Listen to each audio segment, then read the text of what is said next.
بلندی کے ضامن فرامین رحماں، چلو آؤ پڑھ لیں مضامین قرآن۔ ناظرین کرام، آج تراویح میں 8ویں پارے کی تلاوت کی جائے گی۔ تو 8ویں پارے کے جتنے اہم موضوعات ہیں وہ آپ کی خدمت میں پیش کرتے ہیں۔ 8ویں پارے میں سورہ انعام کی جو ہے وہ اختتام ہو رہا ہے اور سورہ اعراف کی ابتدا ہے۔ تو اس اعتبار سے یہ سمجھ لیجئے گا کہ 7ویں پارے کے بالکل اختتام میں اللہ رب العزت نے مشرکین ان کی ایک ڈیمانڈ جو ہے وہ ذکر کی ہے۔ وہ کہتے تھے کہ، اور بڑی قسمیں اٹھا کر کہتے تھے کہ اگر ان کے سامنے جو ہے وہ اللہ کے پیغمبر نشانیاں جو یعنی وہ تقاضا کرتے ہیں جن نشانیوں کا، وہ نشانیاں لے آتے ہیں تو وہ پکے ایمان لے آئیں گے۔ تو اللہ رب العزت نے 8ویں پارے کی بالکل ابتدا میں اس حقیقت سے پردہ اٹھایا ہے کہ جنہوں نے، یہ اصول یاد رکھیے گا کہ جنہوں نے تسلیم کیا ہے انہوں نے غیب پر ایمان رکھا ہے، ان کا ایمان بالغیب ہے، اور یہ لوگ اپنی آنکھوں کے سامنے نشانیاں دیکھ کر بھی ایمان نہیں لائیں گے۔ اللہ نے کہا ہے کہ وَلَوْ أَنَّنَا نَزَّلْنَا إِلَيْهِمُ الْمَلَائِكَةَ وَكَلَّمَهُمُ الْمَوْتَى وَحَشَرْنَا عَلَيْهِمْ كُلَّ شَيْءٍ قُبُلًا مَا كَانُوا لِيُؤْمِنُوا إِلَّا أَن يَشَاءَ اللَّهُ وَلَكِنَّ أَكْثَرَهُمْ يَجْهَلُونَ۔ اللہ فرماتے ہیں اگر ہم ان کی طرف فرشتوں کا نزول بھی کر دیں اور مردن سے ہم کلام ہوں، یعنی جو لوگ مر چکے ہیں، فوت شدگان ہیں، وہ ان سے گفتگو کرنے لگ جائیں اور ہر چیز لا ان کے سامنے ہم کھڑی کر دیں تو پھر بھی یہ لوگ ایمان نہیں لائیں گے الا ماشاء اللہ۔ تو یہ اللہ رب العزت نے اس حقیقت سے جو وہ پردہ اٹھایا ہے تاکہ آپ کو یعنی پریشان ہونے کی ضرورت نہیں ہے کہ یہ لوگ ایمان کیوں قبول نہیں کر رہے۔ تو گویا یہ رسول اللہ صلی اللہ علیہ وآلہ وسلم کو تسلی دی جا رہی ہے، اور اس کے بعد اللہ رب العزت ایک بہت بڑا اصول بیان کرتے ہیں۔ معیار اکثریت یا اقلیت نہیں ہے، یہ ذہن میں رکھیے گا۔ حق کا معیار اکثریت نہیں ہے، یہ ہمیشہ ذہن نشین رہنا چاہیے۔ اور اس آیت میں اللہ رب العزت نے اس حقیقت کو ان الفاظ کے ساتھ بیان فرمایا ہے۔ اللہ فرماتے وَإِن تُطِعْ أَكْثَرَ مَنْ فِي الْأَرْضِ يُضِلُّوكَ عَنْ سَبِيلِ اللَّهِ، اگر آپ کہا ماننے زمین میں سے اکثریت کا تو وہ آپ کو سیدھے رستے سے گمراہ کر دیں گے، اللہ کے رستے سے گمراہ کر دیں گے۔ تو لہٰذا اکثریت جو ہے یہ معیار نہیں ہے۔ موجودہ جو ایک نظام ہے اس میں اکثریت کو دیکھا جاتا ہے، لیکن شرعی اصولوں کے مطابق، شریعت کے مطابق اکثریت جو ہے وہ کبھی بھی معیار نہیں رہا۔ تو چونکہ سورہ انعام جو ہے بنیادی طور پہ اس میں جانوروں کا، چوپایوں کا، مواشیوں کا ذکر کیا گیا ہے، حلال حرام کا ذکر کیا گیا ہے، تو اس اعتبار سے یہاں اللہ رب العزت نے وہ جانور ہی حلال قرار دیے ہیں جن پر ذبح کرتے ہوئے، یعنی جن کا کھانا حلال ہے فی نفسی ہی، لیکن اس کے باوجود اگر ذبح کرتے ہوئے اس پر اللہ کا نام لیا جائے تو ہی وہ جانور جو ہیں وہ حلال ہیں۔ اگر ذبح کرتے ہوئے ان پر اللہ کا نام نہ لیا جائے تو وہ کسی بھی صورت میں ایک مسلمان کے لیے حلال نہیں ہے۔ اللہ فرماتے ہیں فَكُلُوا مِمَّا ذُكِرَ اسْمُ اللَّهِ عَلَيْهِ إِن كُنتُم بِآيَاتِهِ مُؤْمِنِينَ وَمَا لَكُمْ أَلَّا تَأْكُلُوا مِمَّا ذُكِرَ اسْمُ اللَّهِ عَلَيْهِ، تو یعنی جو بھی چیز جس پر اللہ کا نام لیا جائے تو اس کا ذبح جو ہے وہ حلال ہے اور وہ کھانی چاہیے، لیکن اس کے برعکس اگر کسی چیز پر اللہ کا نام نہ لیا جائے تو اللہ فرماتے ہیں وَلَا تَأْكُلُوا مِمَّا لَمْ يُذْكَرِ اسْمُ اللَّهِ عَلَيْهِ، وہ نہ کھاؤ جس پر اللہ کا نام نہیں لیا گیا۔ ذبح کرتے ہوئے وہ اللہ کے نام کا ذبح نہیں ہے، کسی اور کے نام کا ذبح ہے تو وہ قطعاً نہیں کھاؤ، اس کو قطعاً نہیں کھانا، وہ حرام ہے۔ وَإِنَّهُ لَفِسْقٌ، اللہ فرماتے ہیں یہ فسق ہے۔ تو لہٰذا یہ اللہ رب العزت نے یہاں چیز جو ہے وہ اس کو بیان فرمایا۔ اس کے بعد اللہ رب العزت نے چونکہ سورہ انعام میں شرک کا اور مشرکین کا کثرت کے ساتھ ذکر فرمایا ہے، تو مشرکوں نے کیا کیا تھا، یعنی چاہیے تو یہ تھا کہ یہ سب مال مواشی جتنے بھی ہیں، کھیتی جتنی بھی ہے، یہ سب اللہ رب العزت کی ہے، اللہ کی عطا کردہ ہے۔ تو اگر خرچ کرنا بھی تھا، اس کو وقف کرنا بھی تھا، اگر نظر نیاز کے نام طور پر دینا بھی تھا تو یہ صرف اور صرف ایک اللہ کے نام پہ دیتے، لیکن ان مشرکوں نے اللہ رب العزت فرماتے ہیں کہ اپنے مال مواشی میں سے، اپنی پیداوار میں سے کچھ حصہ جو ہے وہ مقرر کر لیا تھا ان کے لیے جن کو انہوں نے رب کا شریک بنایا تھا، اور کچھ حصہ رب کے لیے انہوں نے جو ہے وہ مقرر کیا تھا۔ تو اللہ رب العزت نے اس کے متعلق ارشاد فرمایا کہ یہ اگر خدا نخواستہ کوئی مال مواشیوں میں کمی ہو جاتی تو جو غیر اللہ کے لیے انہوں نے حصہ مقرر کیا ہوتا تھا وہ ان کے نام نظر نیاز ان کے نام خرچ کرتے ہی کرتے، ان کے نام وقف کرتے ہی کرتے، گھاٹے کی شکل میں جو اللہ کے نام کا انہوں نے مقرر کیا ہوتا تھا اس میں کمی کر جاتے، لیکن معبودان باطلہ کے نام پر جو انہوں نے وقف کیا تھا تو اس میں کمی نہیں کرتے تھے۔ تو یہ اللہ رب العزت نے اس چیز کو بڑی تفصیل کے ساتھ بیان فرماتا ہے۔ اللہ فرماتے ہیں ساء ما یحکمون، یہ جو ان کا فیصلہ ہے یہ بہت ہی برا ہے، بہت ہی برا، یعنی چاہیے تو یہ تھا کہ یہ جو اللہ نے مال مواشی عطا فرمائے ہیں صرف اور صرف ایک اللہ کی رضا کے لیے خرچ کیا جاتا، اس کو وقف کیا جاتا، لیکن انہوں نے شرکاء کے لیے جو اللہ کے شریک ٹھہرائے ہوئے ہیں ان کے لیے انہوں نے کیا۔ اس کے بعد اللہ رب العزت نے قتل اولاد کا ذکر فرمایا۔ یاد رکھیے گا مشرکین کے ہاں اپنی اولاد کو قتل کرنا، ان کو مار ڈالنا، اس کا ایک رواج تھا۔ اس کی کچھ وجوہات تھی جس کو قرآن نے بیان فرمایا ہے، اور وجوہات میں سے ایک وجہ یہ تھی کہ وہ اپنے معبودان باطلہ کا تقرب حاصل کرنے کے لیے اپنی اولاد کو جو ہے وہ قتل کیا کرتے تھے۔ معبودان باطلہ کا اپنے پروہت جتنے بھی تھے، مذہبی پیشوا جتنے تھے، ان کا تقرب حاصل کرنے کے لیے وہ اپنی اولاد کو قتل کیا کرتے تھے۔ جہالت میں بغیر علم کے یہ وہ کام سر انجام دیا کرتے تھے، اور اسی طرح فقر کے ڈر سے، خرچ کے ڈر سے کہ کہیں ہمیں اولاد پہ خرچ نہ کرنا پڑے، تنگ دستی نہ ہو جائے، فقر نہ ہو جائے، فقر و فاقہ کے ڈر سے کہ ہم کہاں سے کھلائیں گے اپنی اولاد کو، وہ اپنی اولاد کو قتل کیا کرتے۔ اس چیز کو اللہ رب العزت نے یہاں بیان فرمایا ہے۔ اللہ رب العزت فرماتے ہیں وَكَذَلِكَ زَيَّنَ لِكَثِيرٍ مِّنَ الْمُشْرِكِينَ قَتْلَ أَوْلَادِهِمْ شُرَكَاؤُهُمْ، جو ان کے شریک تھے، جن کو انہوں نے رب کا شریک ٹھہرایا ہوا تھا، انہوں نے بہت سے مشرکوں کے لیے یہ خوشنما بنا دیا تھا کہ وہ اپنی اولاد کو جو ہے وہ قتل کر دیں۔ تو اللہ رب العزت نے اس چیز کو یہ بیان فرمایا ہے، اور یہ اللہ رب العزت کے ہاں جو ہے وہ قطعاً قابل قبول نہیں ہے کہ ایک انسان کی اولاد ہی کیوں نہیں ہے اس کی جان لی جائے۔ اور اس کے آگے چل کر پھر اللہ رب العزت اسی حقیقت کو ان الفاظ کے ساتھ بیان فرماتے ہیں قد خسر الذین قتلوا اولادہم سفہم بغیر علم، یقیناً ان لوگوں نے گھاٹا اٹھایا، نقصان اٹھایا جنہوں نے جہالت میں آ کر جو ہے وہ اپنی اولاد کا قتل کیا۔ تو لہٰذا یہ قطعاً سچے رب کی رضا اس میں نہیں ہے کہ کوئی انسان جو ہے وہ اپنی اولاد کو قتل کرتا پھرے۔ اور ان مشرکین نے معبودان باطلہ کی رضا کے لیے، ان کی خوشنودی کے لیے، ان کا تقرب حاصل کرنے کے لیے اپنی اولادوں کو جو ہے وہ قتل کیے۔ اس کے بعد اللہ رب العزت سورہ نعم ہی کے اندر میں کھیتی کی جو کٹائی کا دن ہے اسی دن اس کا حق ادا کرنے کو بیان فرماتے ہیں۔ پہلے اللہ رب العزت نے یہ اپنا احسان گنوایا، اپنی نعمت کا اظہار کیا کہ وہ اللہ ہے کہ جس نے تمہارے لیے کھیتیاں پیدا کی ہیں، باغات پیدا کیے ہیں، تمہیں اللہ رب العزت نے رزق عطا فرمایا ہے۔ یہ بیان کرنے کے بعد اللہ رب العزت فرماتے ہیں کلوا من ثمرہ اذا اثمر، جب وہ آپ کا باغ، آپ کی کھیتی پھل دے اس میں سے کھاؤ۔ وَآتُوا حَقَّهُ يَوْمَ حَصَادِهِ، ہاں اس کی کٹائی کے دن اس کا یعنی اللہ رب العزت کا حق جو ہے، یعنی عشر جسے ہم بولتے ہیں، وہ نکالو، یعنی 10واں یا 20واں حصہ کنڈیشن کے مطابق۔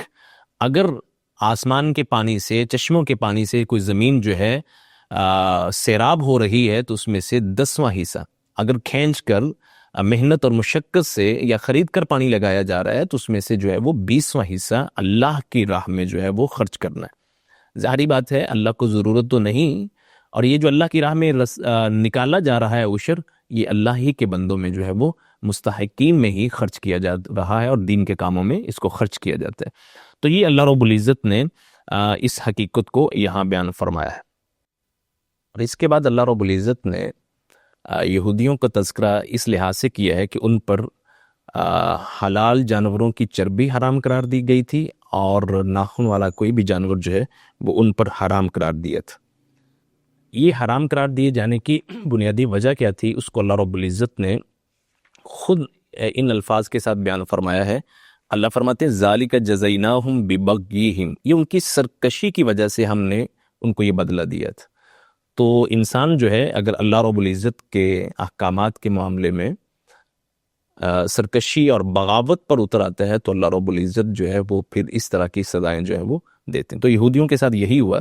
تو بہرحال اللہ رب العزت نے ان پر حلال جانوروں کی جو ہے وہ چربی حرام قرار دی ان کی سرکشی کی بنیاد پہ. تو انہوں نے درمیانی رستہ کیا نکالا. جس طرح اللہ رب العزت نے سبت والے دن یعنی ہفتہ والے دن مچھلی کا شکار کرنے سے منع کیا تھا تو انہوں نے کھاڑیاں بنا کر اتوار والے دن وہ شکار کرنا شروع کر دیا. تو یہاں بھی انہوں نے یہ کیا جس کو اللہ کے رسول صلی اللہ علیہ وسلم نے صحیح بخاری کی روایت ہے ارشاد فرمایا قاتل اللہ الیہود ان اللہ لما حرم شہومہما جملوہ، کہ جب اللہ نے حلال جانور کی چربی ان پر حرام کی تو انہوں نے پگھلا کر اس کو بیچ کر اس کی قیمت کھا لی. تو آج بھی معاشرے میں لوگ خود تو شراب نہیں پی رہے یا خود جو ہے وہ حرام چیز کھا تو نہیں رہے لیکن اس کی خرید و فروخت میں ملوث ہوتے ہیں. تو یہ بھی سراسر جو ہے وہ حرام ہے. کسی بھی طریقے سے اگر آپ اس میں ملوث ہیں تو گویا آپ اس حرام کا جو ہے وہ ارتکاب کر رہے ہیں. تو یہ اللہ رب العزت نے ان کے بارے میں جو ہے وہ چیز بیان فرمائی. اور اس کے بعد اللہ رب العزت نے جتنے بھی چیزیں ہیں حرام ان کی ایک تفصیل بیان فرمائی. اللہ رب العزت فرماتے ہیں قل تعالوا اتل ما حرم ربکم علیکم، اے محبوب ان سے فرمائیے کہ آؤ میں تمہیں پڑھ کر سناتا ہوں کہ تمہارے رب نے تم پر کون سی چیزیں حرام قرار دی ہیں. اللہ تشرکوا بہ شیئا، اللہ کے ساتھ کسی کو شریک نہیں ٹھہراؤ، یہ حرام قرار دی اللہ نے. وبالوالدین احسانا، والدین کے ساتھ حسن سلوک کرو، مطلب ان کی نافرمانی یا ان کے ساتھ بدسلوکی جو ہے یہ تم پر حرام قرار دی ہے. ولا تقتلوا اولادکم من املاق، تیسری چیز اللہ فرماتے ہیں کہ فقر کے ڈر سے بھوک کے ڈر سے اپنی اولاد کو قتل نہیں کرو. یہ جاہلیت میں لوگ فقر کے ڈر سے اپنی اولاد کو قتل کرتے تھے لیکن جدید تہذیب میں اب لوگ جو ہے اس ڈر سے کہ ہم کھلائیں گے کہاں سے، ان کی پرورش کیسے کریں گے، اولاد جنم ہی نہیں ہونے دیتے. تو تہذیب جاہلی ہو یا جدید تہذیب ہو، سوچ اور فکر کا کوئی فرق نہیں ہے، عمل کا کوئی فرق نہیں ہے. اس کے علاوہ اللہ فرماتے ہیں نحن نرزقکم وایاہم، یاد رکھو کہ تم فقر و فاقہ کے ڈر سے ان کو مار رہے ہو، ہم تمہیں بھی رزق دے رہے ہیں اور ان کو بھی رزق دیں گے. یعنی پہلے اللہ رب العزت نے ان کے والدین کو خطاب کیا کہ ہم تم کو بھی رزق دے رہے ہیں. جب تم کو رزق مل رہا ہے، تم جی رہے ہو، تو وہ جو پیدا ہونے والا بچہ ہے اس کو بھی اللہ رب العزت رزق عطا فرمائیں گے. اس کے بعد اللہ فرماتے ہیں وَلَا تَقْرَبُوا الْفَوَاحِشَ مَا ظَهَرَ مِنْهَا وَمَا بَطَنَ، کوئی بھی بے حیائی کا کام ظاہری ہو پوشیدہ ہو اس کے قریب نہیں جاؤ. وَلَا تَقْتُلُوا النَّفْسَ الَّتِي حَرَّمَ اللَّهُ إِلَّا بِالْحَقِّ، اور جس جان کا قتل کرنا اللہ رب العزت نے حرام ٹھہرایا ہے، ناحق کسی جان کا قتل نہیں کرو. ذالکم وصاکم بہ لعلکم تعقلون، اس چیز کی نصیحت تمہیں کی جا رہی ہے تاکہ تم جو ہے عقل رکھو. اس کے بعد اللہ فرماتے ہیں ولا تقربوا مال الیتیم، یتیم کے مال کے قریب نہیں جاؤ سوائے اس کے جو ایک دستور کے مطابق ہے، اس کی حفاظت کے لیے، اس کی بڑھوتری کے لیے آپ اس کے سرپرست بن سکتے ہیں. اس کے علاوہ آپ ان کے مال کے قریب بھی نہیں جاؤ. وَأَوْفُوا الْكَيْلَ وَالْمِيزَانَ، ماپ اور تول جو ہے اس کو پورا کرو، اس میں کسی لحاظ سے بھی کمی جو ہے وہ نہیں کرو، انصاف کے ساتھ جو ہے وہ ماپ اور تول جو ہے وہ پورا کرو. اور اس کے بعد اللہ فرماتے ہیں وَإِذَا قُلْتُمْ فَعْدِلُوا، جب بھی تم بات کہو تو عدل کے تقاضوں کے مطابق کرو، عدل کی بات کہو.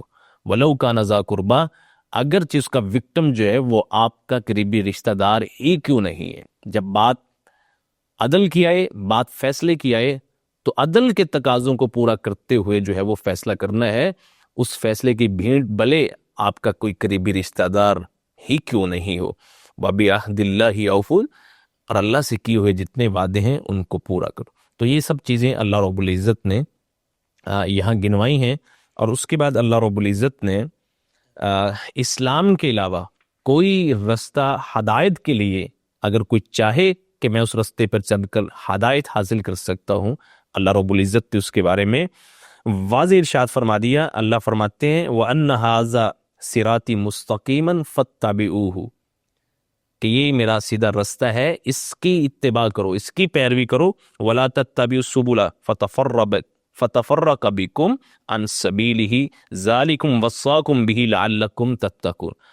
ان کے علاوہ جتنے بھی رستے ہیں وہ سراسر گمراہی کے رستے ہیں، تمہیں سیدھے رستے سے موڑ دیں گے، ان رستوں کی پیروی نہیں کرو. جو رسول اللہ صلی اللہ علیہ وآلہ وسلم کا راستہ ہے اسی کی پیروی کرو۔ اور اس کے بعد دین میں تفرقہ کی اللہ رب العزت نے ممانت اور اس کی شناعت کو بیان کرتے ہوئے یہ ارشاد فرمایا، ان الذین فرقوا دینہم وقانوا شیعا لست منہم فی شیء، جنہوں نے دین میں تفرقے ڈالے، فرمایا وہ گروہ جو ہیں ان سے آپ کا کسی قسم کا کوئی تعلق نہیں ہے، ان کا معاملہ اللہ کے سپرد ہے، جو وہ کرتے رہے اللہ ان کو ضرور اس کے بارے میں آگاہ کرے گا، اس کی خبر دے گا۔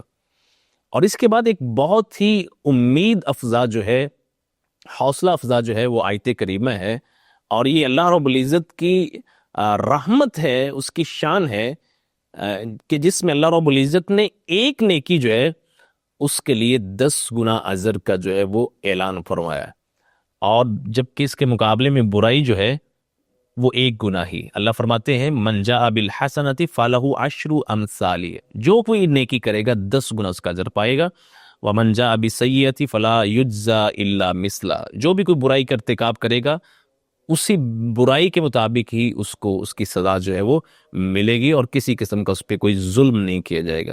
تو یہ اللہ رب العزت کی طرف سے ایک بہت ہی عنایت ہے، اس کی مہربانی ہے، اس کا احسان ہے، اس کا فضل ہے کہ بندہ مومن ایک نیکی کرے 10 گنا، 10 سے 700 گنا تک، اور اس سے بھی بڑھ کر جس کے لیے اللہ رب العزت بڑھا دے، تو یہ اللہ کی شان ہے۔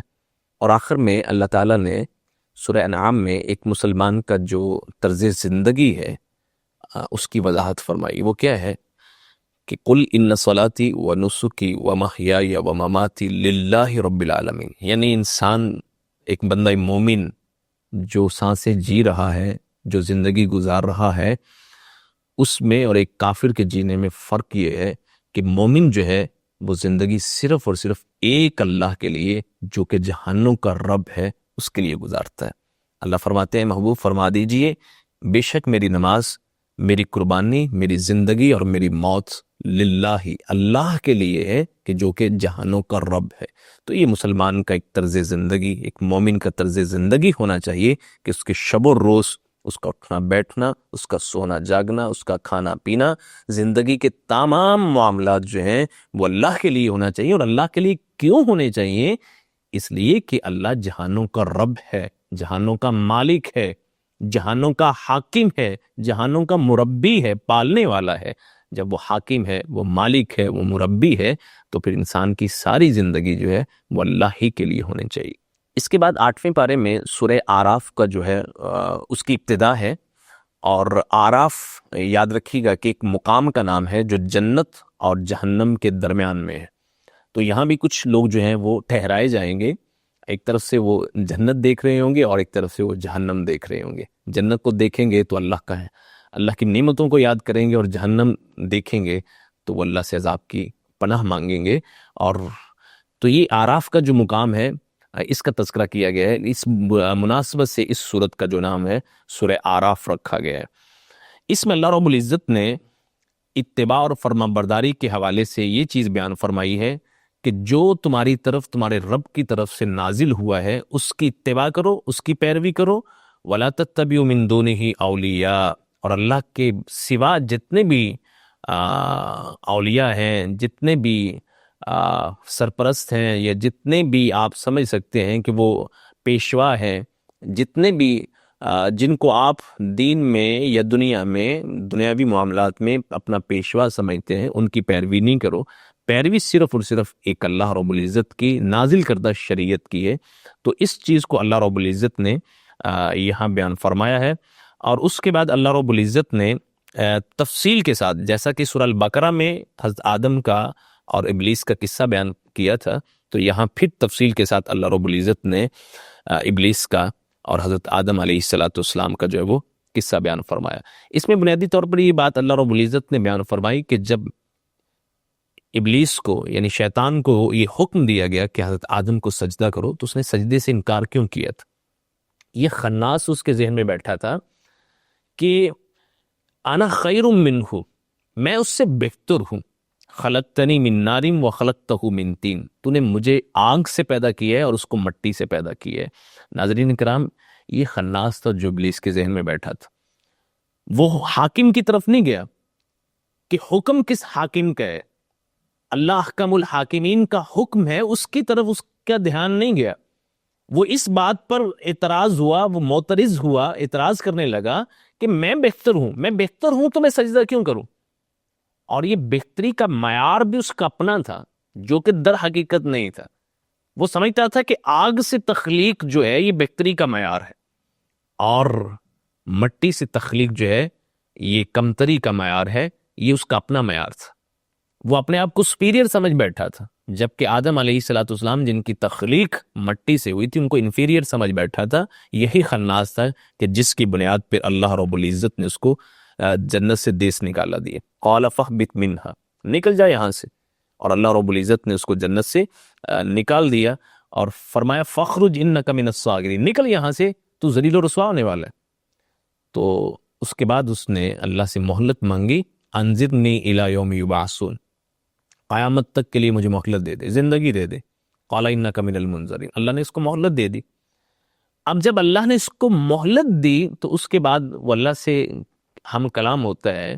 اللہ سے کیا کہتا ہے؟ کہتا ہے فَبِمَا أَغْوَيْتَنِي لَأَقْعُدَنَّ لَهُمْ صِرَاطَكَ الْمُسْتَقِيمَ، اس سبب سے کہ تو نے مجھے گمراہ کیا میں تیرے سیدھے رستے پہ بیٹھ جاؤں گا، اور میں آگے سے، ان کے پیچھے سے، دائیں سے، بائیں سے، ہر طرف سے آؤں گا اور ان کو گمراہ کرنے کی کوشش کروں گا.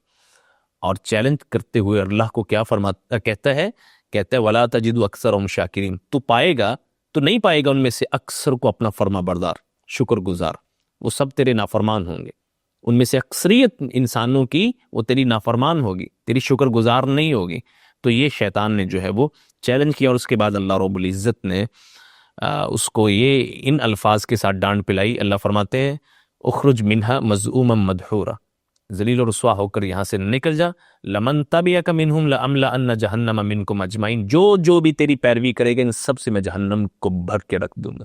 تو بہرحال حضرت آدم علیہ الصلوۃ والسلام کو جنت میں آباد کیا گیا، اور ان کے لیے اللہ رب العزت نے یہ حکم دیا کہ اس درخت کے قریب نہیں جاؤ. بہرحال شیطان کے وسوسے میں آ کر وہ درخت کے قریب چلے گئے، اور جب یہ احساس ہوا کہ حکم عدولی ہوئی ہے، گناہ ہوا ہے اور جنت سے دیس نکالا دے دیا گیا ہے، تو پھر دونوں حضرت آدم نے، حضرت حوا نے اللہ سے اپنے گناہوں کی معافی کس انداز میں مانگی. ناظرین اکرام، یہ یاد رکھیے گا، گناہ جو ہے وہ ابلیس سے بھی ہوا تھا، حکم عدولی ابلیس سے بھی ہوئی تھی اور حضرت آدم سے بھی ہوئی تھی. لیکن دونوں میں فرق یہ تھا کہ ابلیس اپنے گناہ پہ اڑ گیا تھا اور اس نے اللہ سے معافی نہیں مانگی، اپنے آپ کو اللہ کے سامنے پست نہیں کیا، عاجز نہیں کیا. جبکہ حضرت آدم علیہ الصلوۃ والسلام نے اپنے گناہوں کی معافی مانگ کر اپنے آپ کو اپنے رب کے سامنے جو ہے عاجز اور بے بس کیا تھا. یہی فرق ہے اولاد ابلیس میں، اور یہی فرق ہے اولاد آدم میں، کہ اولاد کی آدم جو ہے وہ اپنے گناہوں کی معافی مانگ لیتی ہے، سب رب کے سامنے جھک جاتی ہے. جبکہ اولاد ابلیس اپنے گناہوں پہ مصر رہتی ہے، اڑی رہتی ہے، اور مسلسل جو ہے وہ گناہ کرتے رہتے ہیں. تو کن الفاظ کے ساتھ انہوں نے اپنے رب سے معافی مانگی؟ کہتے ہیں ربنا ظلمنا انفسنا وَإِن لَّمْ تَغْفِرْ لَنَا وَتَرْحَمْنَا لَنَكُونَنَّ مِنَ الْخَاسِرِينَ. اے ہمارے رب، ہم نے اپنی جانوں پہ ظلم کیا، یعنی گناہ کا ارتکاب کرنا اپنی جان پہ گویا ظلم ہے. ہم نے اپنی جانوں پہ ظلم کیا، اگر تو نے ہمیں بخشا نہ اور ہم پر رحم نہ کیا تو ہم گھاٹا پانے والوں میں سے، نقصان اٹھانے والوں میں سے ہو جائیں گے. تو اللہ رب العزت نے ان کی توبہ قبول کی. اور اس کے بعد اللہ رب العزت نے انسان کو لباس جیسی ایک عظیم نعمت کا تذکرہ فرمایا ہے. انسان کی خوبصورتی جو ہے وہ لباس میں ہے. اللہ فرماتے ہیں یا بنی آدم قد انزلنا علیکم لباسا یواری سوآتکم وریشا، کہ اے بنی آدم، ہم نے تمہارے لیے لباس جو ہے وہ اتارا ہے جو تمہارے شرمگاہوں کو، تمہارے عیوب کو جو ہے وہ ڈھانپتا ہے. تو یہ لباس جو ہے یہ انسان کے لیے خوبصورتی کا باعث ہے. اور شریعت میں بھی یہ حکم ہے کہ کم از کم انسان کا جو سطر ہے، مرد ہو یا عورت، جن کا جو سطر ہے اس کو ہر حال میں ڈھانپا جائے گا. تو یہ لباس جو ہے اس کے ذریعے اپنے سطر کو ڈھانپنا ضروری ہے، اور یہ انسان کے لیے خوبصورتی کا بھی باعث ہے. لیکن یہاں اللہ رب العزت نے ایک اور حقیقت کو بیان فرمایا. اللہ فرماتے ہیں وَلِبَاسُ التَّقْوَى ذَلِكَ خَيْرٌ. یاد رکھیے گا کہ جو تقوی کا لباس ہے وہ بہتر ہے. صرف جسمانی ڈھانپنا اگرچہ ضروری ہے، لیکن اس کے ساتھ ساتھ انسان کے اندر تقوی کی خاصیت جو ہے، صفت جو ہے، یہ بھی پیدا ہونی چاہیے، اور یہ جو تقوی کا لباس ہے یہ بہت بہتر ہے۔ تو یہ اللہ رب العزت نے یہاں بیان فرمایا، اور اس کے بعد اللہ رب العزت نے مسجد کے آداب میں سے ایک ادب جو ہے وہ یہاں بیان فرمایا ہے، وہ یہ ہے کہ اے بنی آدم خذو زینتکم عند کل مسجد، یعنی نماز کے وقت میں مسجد میں زینت اختیار کرو، وَكُلُوا وَاشْرَبُوا وَلَا تُسْرِفُوا، کھاؤ اور پیو لیکن اسراف نہیں کرو، حد سے نہیں بڑھو۔ تو یہ اللہ رب العزت نے بڑا اہم حکم بیان فرمایا ہے کہ مسجد میں جاتے ہوئے انسان کو، چونکہ وہ رب کے حضور پیش ہونے جا رہا ہے، نماز ادا کرنے جا رہا ہے، تو زیب و زینت اختیار کر کے جو ہے وہ اللہ کے حضور جو ہے وہ پیش ہونا چاہیے، اچھا لباس پہن کے، اپنا سطر ڈھام کے اللہ کے حضور جو ہے وہ اس کو پیش ہونا چاہیے۔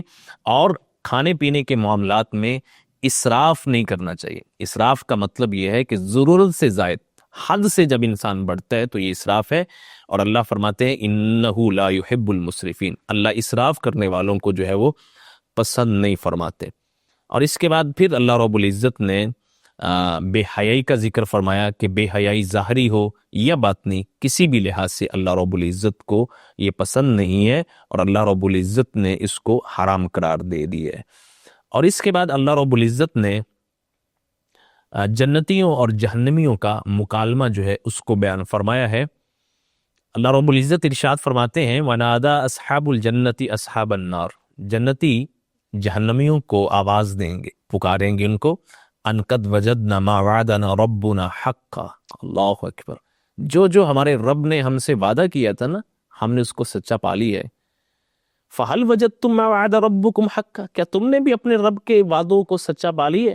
اللہ اکبر، قالوا نعم، اب ان کے پاس کوئی چارہ نہیں ہے، ہر چیز تو اپنی آنکھوں سے دیکھ رہے ہیں اور جھیل رہے ہیں، اب انکار کی گنجائش ہی نہیں ہے۔ تو آگے سے جہنمی کہیں گے ہاں بالکل، فَأَذَّنَ مُؤَذِّنٌ بَيْنَهُمْ اللَّعْنَةُ اللَّهِ عَلَى الظَّالِمِينَ، تو پھر ایک منادی کرنے والا منادی کرے گا کہ ظالموں پہ اللہ کی لعنت ہے۔